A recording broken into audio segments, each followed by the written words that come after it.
tela po pala, ikot tela. So, kung for example, si Ma'am Joko, ikot ko muna po sa kanya.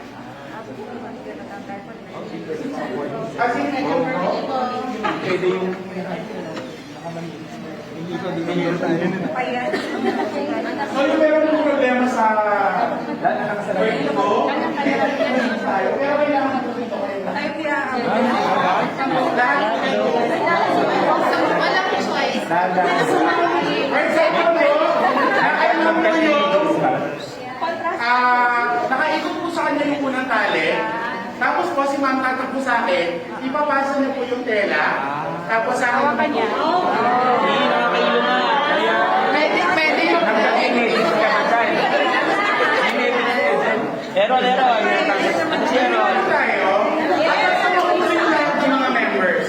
Ang unang Ikot din yun. makatapos po ng ikotali, sila po yung unang mag-proceed sa station 2. Yung captain po, pwede pong taas ang kamay. Ero na yan.